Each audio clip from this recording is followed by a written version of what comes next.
I didn't go into the house with a strategy because going into the house, you don't have to be perfect to be in the house. So I was just myself, but I wasn't like, as expressive as I am in the real world. So yeah, I think that was the only thing. Okay. You know, about your lovely crush, Kassia.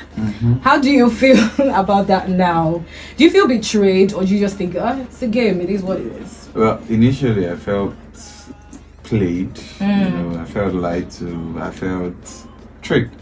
But then as I relaxed now and I process everything, it was an amazing strategy. It was a nice thinking and a nice way to play the game, which because it was a game in the end. So if you have the best idea, you probably win. If you have the best tactic, you better probably win. So yeah, it's all love and war game. So love and war. Yeah. With Wannni and you know Handi, you know, we didn't have issues in the house. Everything was good. We're even going to have a conversation with them like after the custodian week, because of course everybody would know that any discussion that is had that period will not sound genuine. So it was supposed to happen after, but with how they displayed on Sunday also, even outside Saturday, because I see people are not really focusing on the fact that as much as they're having issues with Ruthie and they're trying to kick her out, if you claim to be close with me, you won't go that extra mile on Sunday to push me out that way and you know, rub it in my face, because now I'm seeing all of that and I'm having a reaction, and then people feel like she don't have a reaction to that. Hell no, you should. It's just like Victoria and Sean. I'm closer to Victoria than I am to Sean. But trust me, no matter the kind of issue I have with Sean, I would not kick them out of the house. You know, exactly because of Victoria, because I don't want her to leave. So I'll put all of that aside. We can be in the house and quarrel every day, but because of Victoria, I would not do that. You know, but they didn't look at that. You know, they went ahead to kick me out and then rub it in my face while I was leaving the house. And then you tell me I'll leave the house and tomorrow I want to have a conversation. Hell no.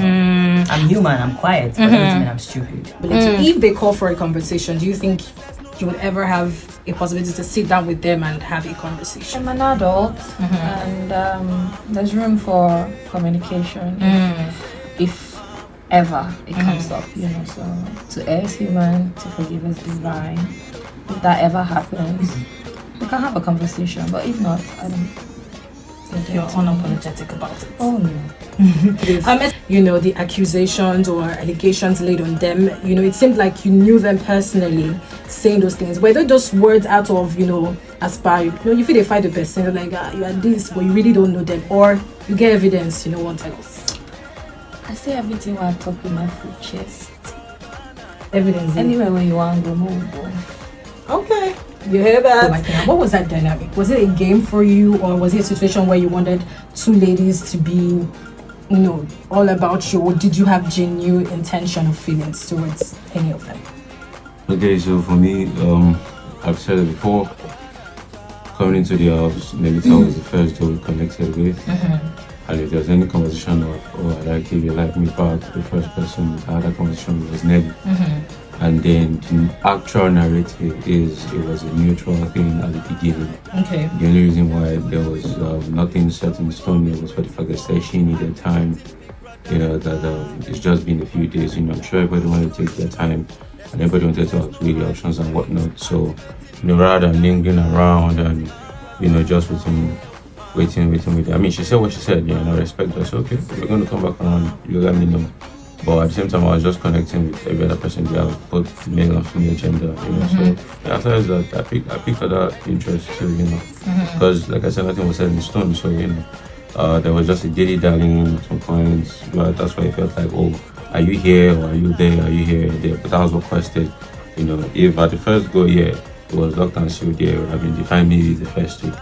But when she said she needed time, I'm like, okay, that's okay. That's fine. So, you know, I was connecting with other people and then I felt drawn to someone else more. So in the long run, that was the part I chose to. That was the part I went with and I stuck with it. Are you still stuck with that outside now? Well, we had our relationship in the house, you know. It was a special kind of exclusive relationship, you know, best known to us, rather than how anybody will see it, both the viewers and the people in the house, you know. So, and even outside the house now, yeah, we still have that relationship, you know, relationship whereby it's very genuine. We both care for each other, you know. Yeah, we both like each other. So all things were said, you know. There were no blurry lines when it came to Ruth and I. So yeah. Okay.